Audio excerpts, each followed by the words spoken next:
having been scattered erroneously outside their drop zone, surrounded by Wehrmacht, First Lieutenant Hartnell and the men of the British 5th Parachute Brigade fight for their lives. Managing to scrape together whatever men from whatever platoons were available, Hartnell's men bravely fought to hold their ground at the rallying point on the southern flanks of the village of Pettyville. But due to relentless pressure from the aggressive Panzer Grenadiers of the 125th Abteilung, they were forced to redeploy to the northern outskirts of the village. Hoping to muster more men before the final push, the Paras stubbornly made a stand there and managed to repel the ferocious second attack. Determined to accomplish his assigned mission, after a short moment of respite, Lieutenant Hartnell gathers his men and commences the push northward in an attempt to make a break through the enemy's lines. Once through, they can reinforce the Paras holding the bridge and await relief by the main forces of the D-Day invasion. But between the Paras and their objective stand defiantly the forces of the Heer Grenadiers. Once more they must do battle with Lieutenant Baumann and his hulking bodyguard, Big Bori.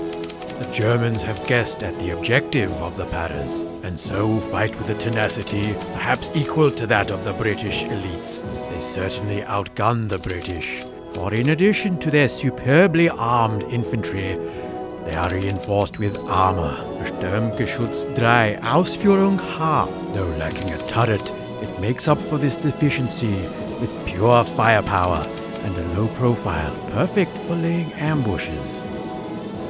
The Leichtes Infanteriegeschütz 18 for high explosive support, both in the direct and indirect roles.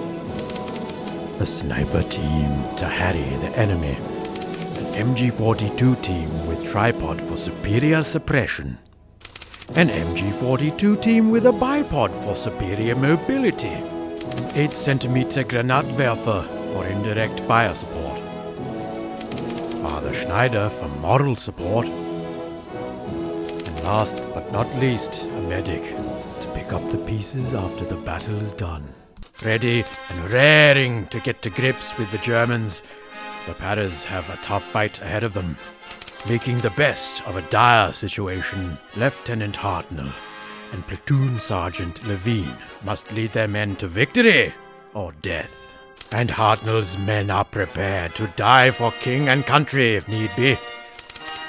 Though undermanned, he has split the majority of his fighting force into 3 Bren sections and 2 assault sections, mostly armed with Sten submachine guns. Tough, aggressive, but disciplined, these sections will provide the majority of the platoon's firepower. An elite sniper and spotter team. This man is a crack shot with a Lee Enfield rifle. A flamethrower team to strike fear into the hearts of the enemy.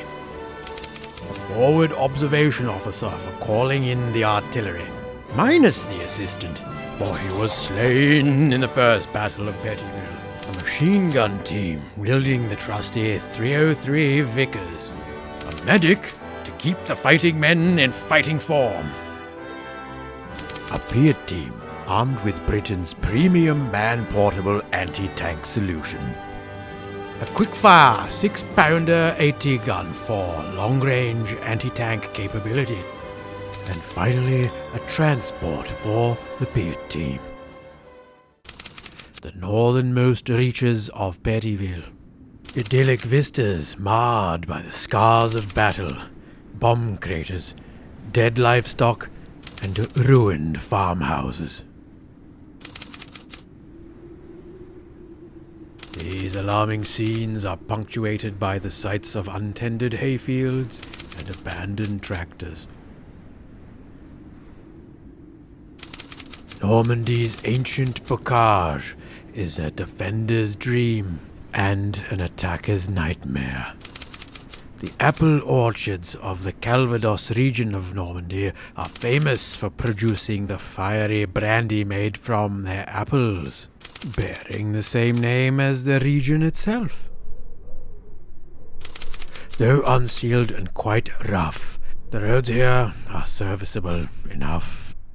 There are Several copses of trees in the area that are both blessing and curse to attacker and defender alike.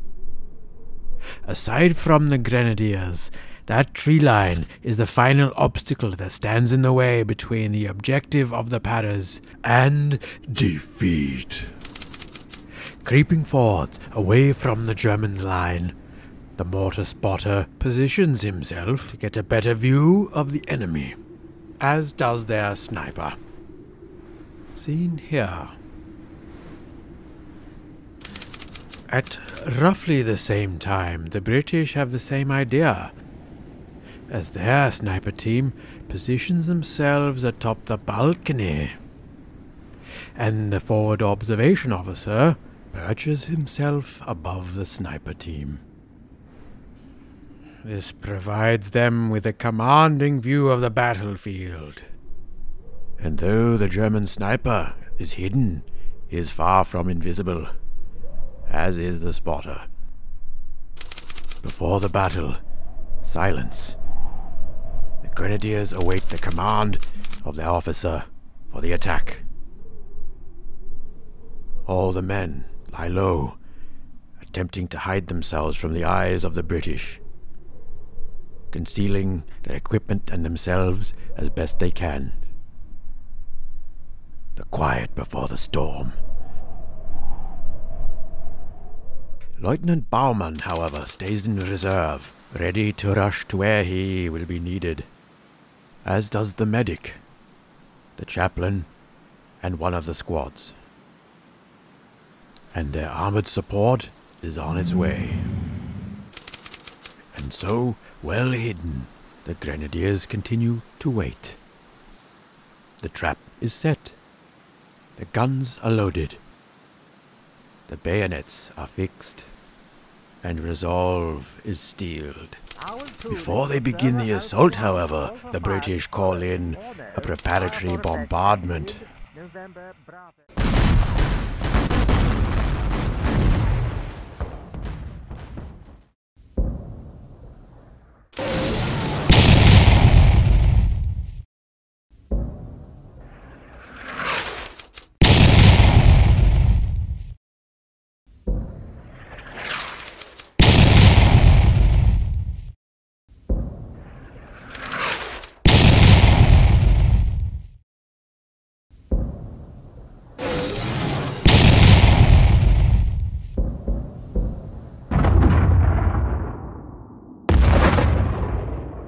But some of the grenadiers managed to stay unrattled.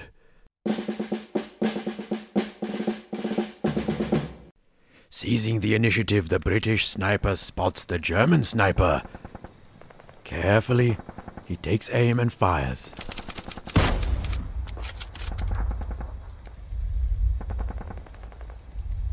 The Paras draw first blood.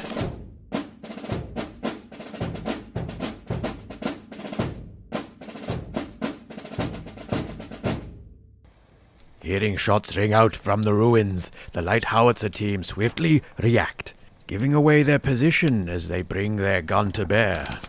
But in their haste, set their sights too low.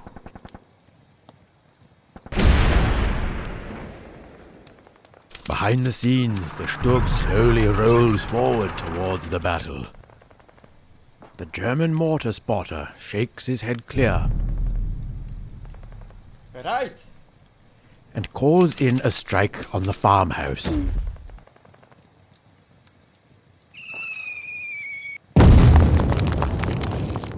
Though not quite on target, he makes adjustments before calling in the next strike. The Bredden section surges forward across the hayfield and are accompanied by one of the assault sections. The Vickers team enter the battlefield and set up their weapon behind some barrels, spying out the German howitzer crew. They know where you are. The Grenadier squad and the medic await the commander's orders before entering the battle.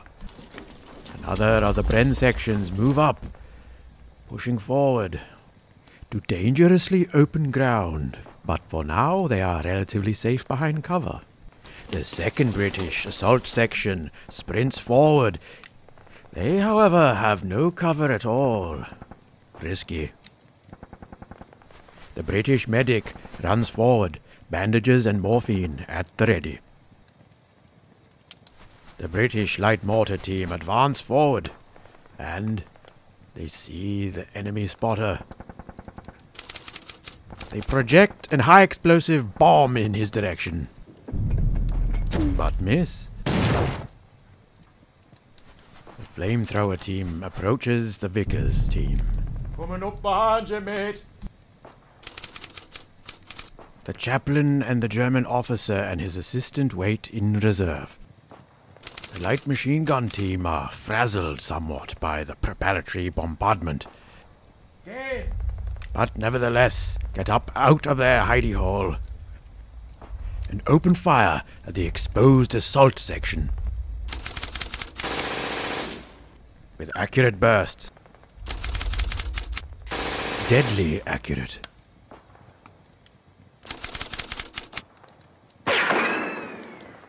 They cut down 2 paras.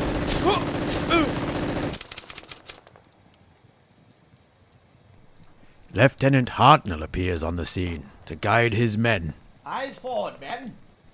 The medium machine gun team attempt to get a move on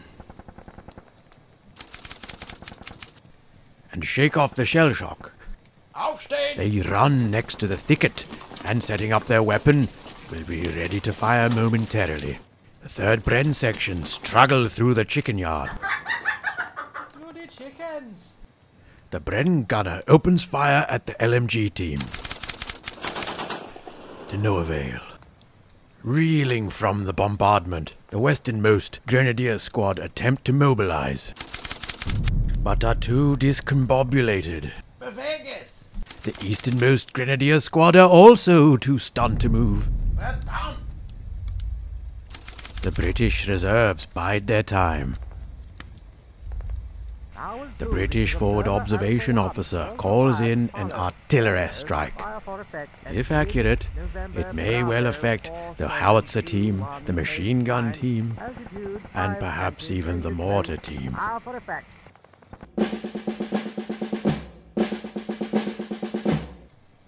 After the strike is called in, time passes. Did they receive the order? They did.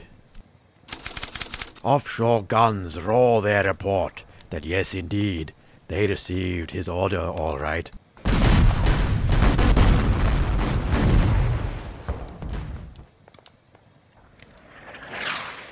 A direct hit.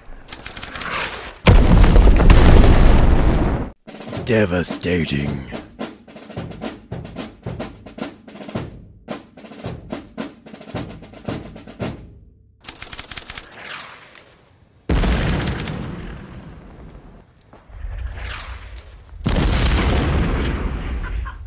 Wasting no time, the British sniper continues his hunt for that most dangerous of all game.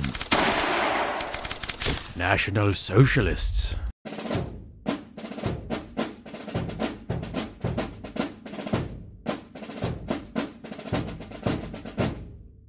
Set up and loaded, the Vickers team aim carefully at the rival machine gun team. Aiming. They open fire.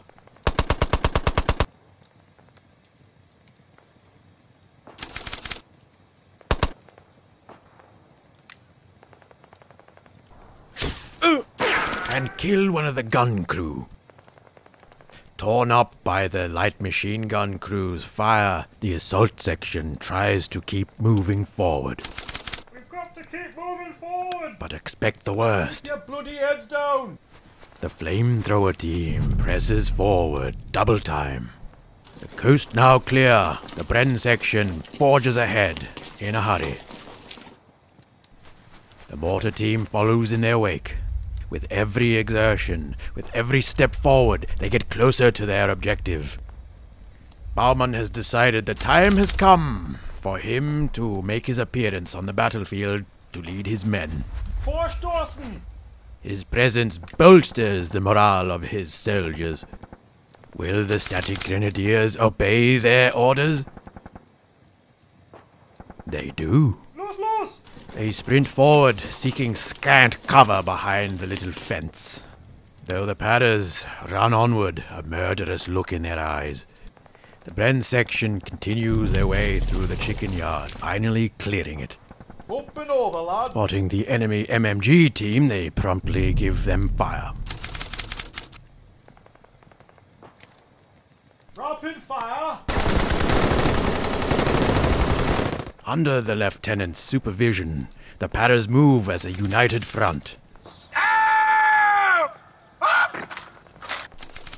In addition, the medic follows close by. They all swiftly make it to the bocage. Close enough to see the whites of their enemy's eyes. However, the Stug draws closer, but is it close enough? It roars onto the battlefield. The earthen mounds of the bocage threaten to entangle it, perhaps immobilize it. But the iron beast smashes through! Having cleared the bocage, it now engages all weapon systems and opens fire at the Bren section. The gunner steadies his aim and awaits the commander's order to fire. Adjusts for range. And then... a miss. The commander pops his head out, manning the machine gun. And hits! The MG-42 cuts down two padders.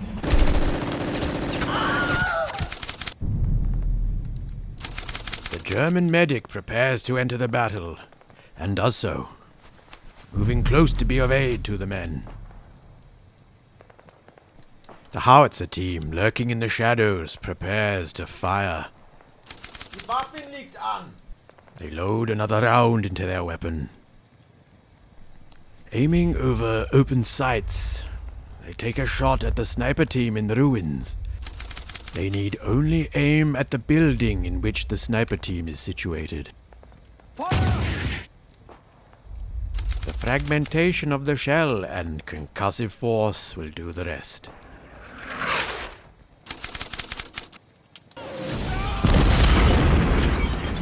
The sniper's rifle falls silent forever.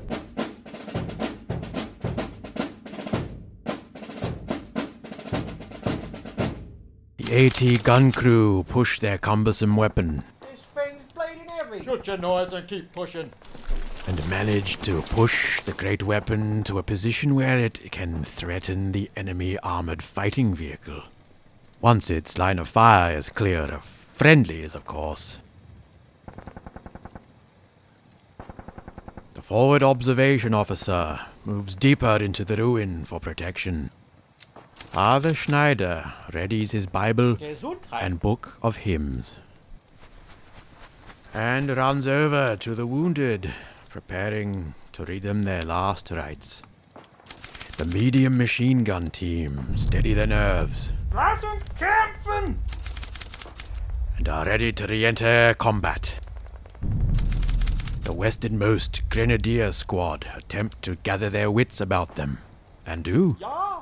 They run with the greatest of speed towards the action. The Grenadier Squad in reserve is given the order to march in, Schnell! and so they do, sidling up next to the Stug. The jeep bearing the Piet team are given the order to come out of reserve. Car troubles, it seems. Das die Jagdtrap. And so the Piet team must wait. Kuppen Sie then.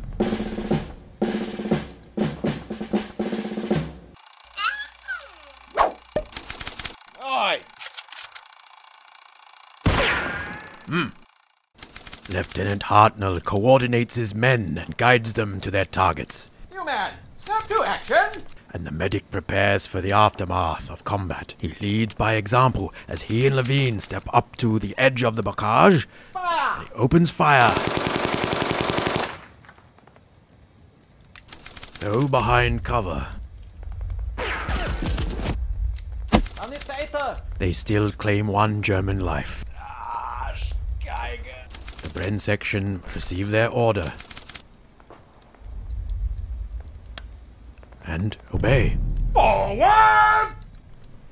They scramble over the bocage and, ignoring the squad nearby, open fire at the head of the German army.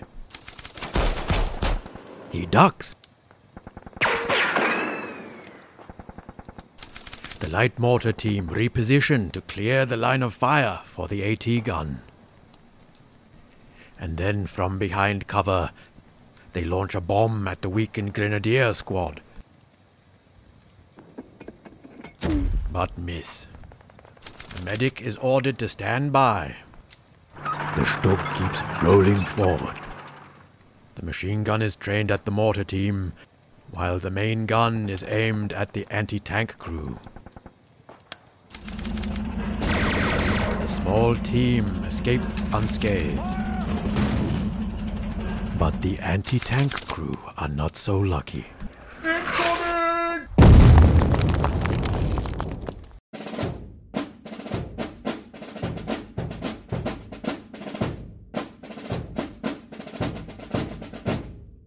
In a bounding Overwatch maneuver, the assault section hop over the bocage, their friends, and open fire at the Grenadier squad, who promptly hit the dirt.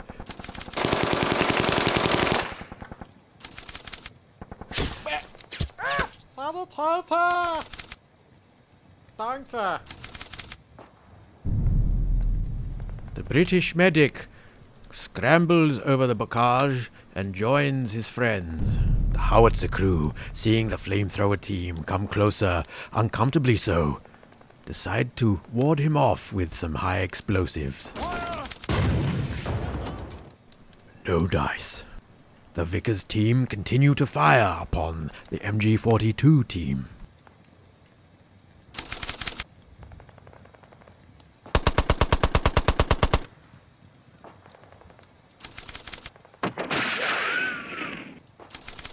The last remaining machine gunner flees the battlefield.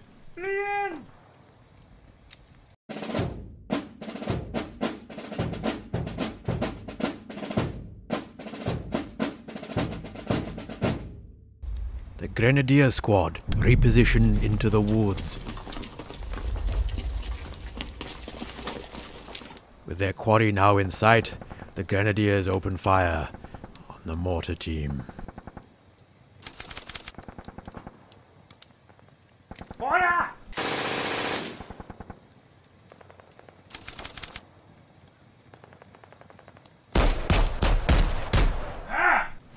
Having revealed their position, they are now counterattacked by a Bren section.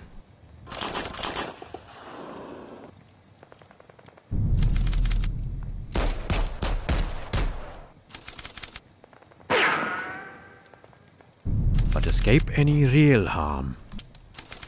The depleted assault section take a deep breath, Time to earn our pay, boys! and throwing caution to the wind, charge forward, closer to the Germans. The Bren section keep pushing forward, firing at Lieutenant Baumann and Borri.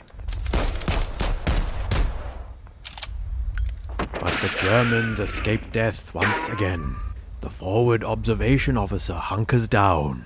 The Grenadiers keep running towards the combat, hoping to get a piece of the action. Does the Jeep make it to the battle? Right, let's get mobile. Yes, it does. And moves dangerously close to where the action is. The Piet team prepare to jump out. Drink up, it's almost showtime. Father Schneider moves forward to minister to his men. The medic repositions behind the Stug for cover, also placing him in a position to aid both the Grenadier squads. The flamethrower team fearlessly jump out of cover and towards the enemy. A dangerous maneuver.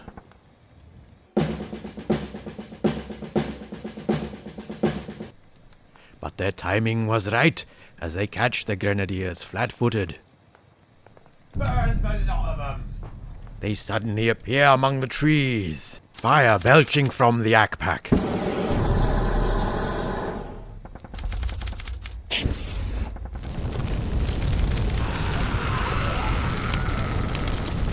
Terrified, their victims run burning and screaming.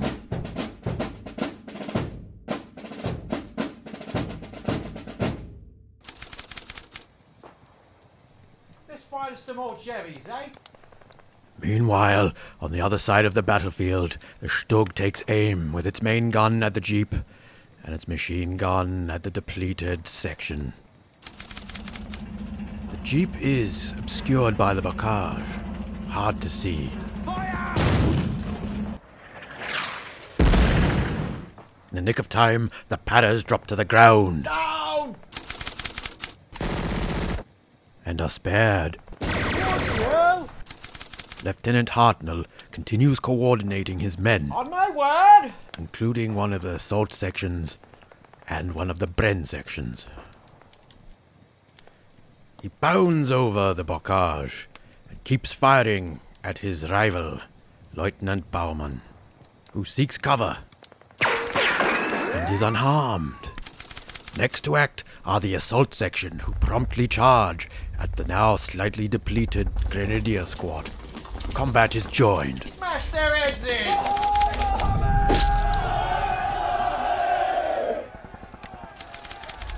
Take that, you bloody Jerry!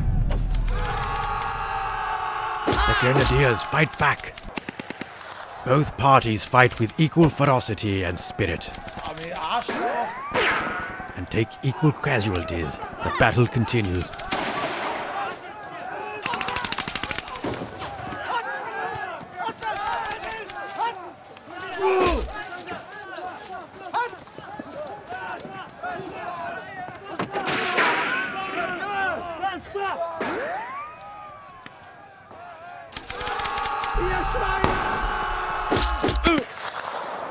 But when the dust settles, only Germans remain standing.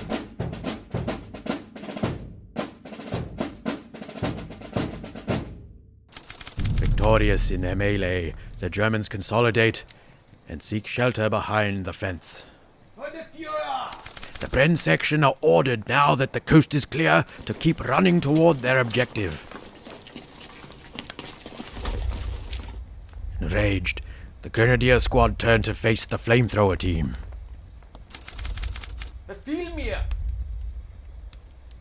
They pick their way through the thicket, taking aim at the flamethrower team, opening fire. Feuer! Feuer! Feuer!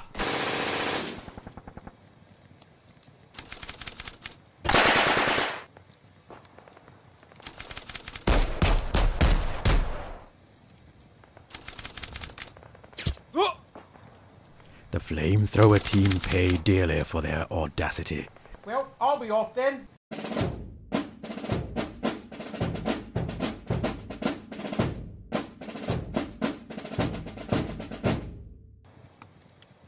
Seeking fresh targets, the howitzer team spots and aims at the Bren section behind the hedge. The Bren section seek cover.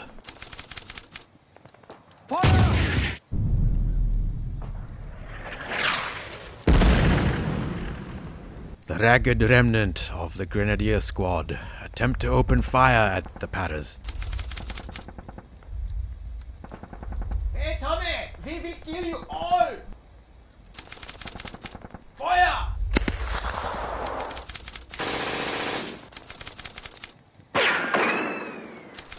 I say, those Jerrys are dreadful shots.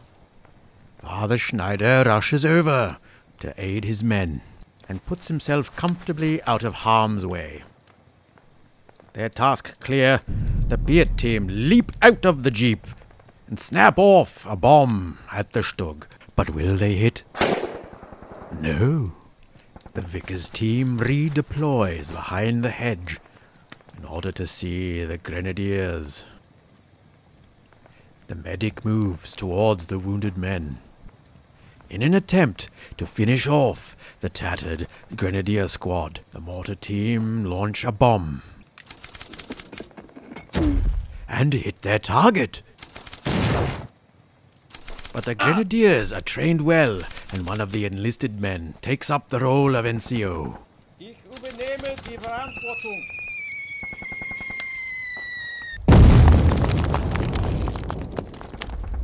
Only 2 of the 10 grenadiers now stand, but they refuse to yield. Transport jeep, job done, drives away to safety. The forward observation officer stays out of sight. The Paras swear revenge for their fallen comrades. And momentarily, they forget their danger.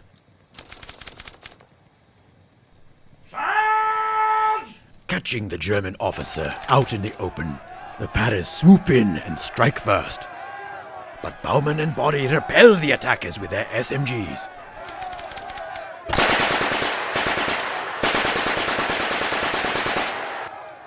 The battle continues, and the Paras smash Baumann and Body to the ground. But the Germans go down fighting, and 2 more British lives are lost this day, including Corporal Davison.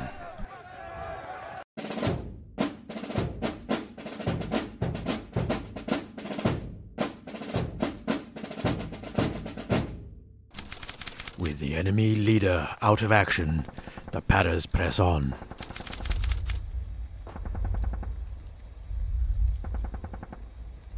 The British medic keeps pace with his men. I say, chaps, wait up. The battle is close, though the Paras feel their objective is just within reach. With their officer out of action, the Grenadiers' confidence is shaken. Yet the battle still rages on.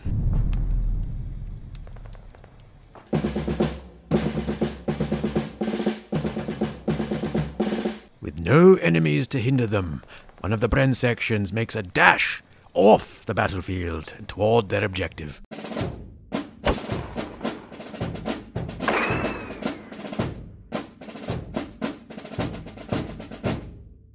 The Stug keeps rolling forward and aims at both weapons at 2 separate targets.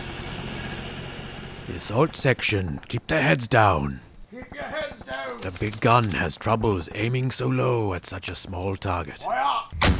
A miss. The mortar team do likewise, and also avoid injury. Having dispatched the flamethrower team, the German Grenadiers turn their attention to the Vickers team and open fire. Their target seeks cover.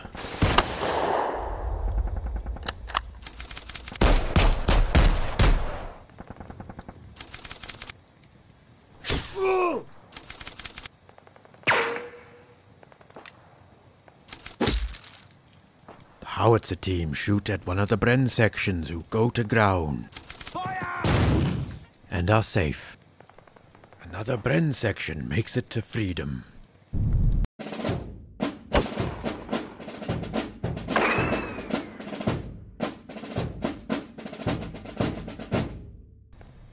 With the Stug so tantalizingly close to the Piet team, they carefully take aim and launch a Piet bomb.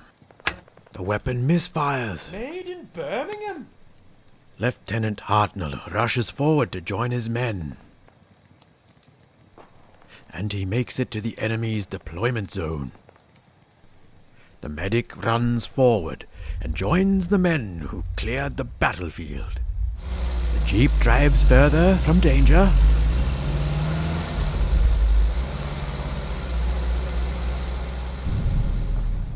Grenadiers try to move, but are too fatigued. The chaplain hastens over to the medic's side. The forward observation officer continues to lurk in the ruins. The medic keeps low. A runner is sent from Abteilung HQ. Their orders? Pull out. With their officer down, possibly dead, the platoon is of limited use. And so are ordered elsewhere to a new assembly area to deal with new threats in other parts of the theater.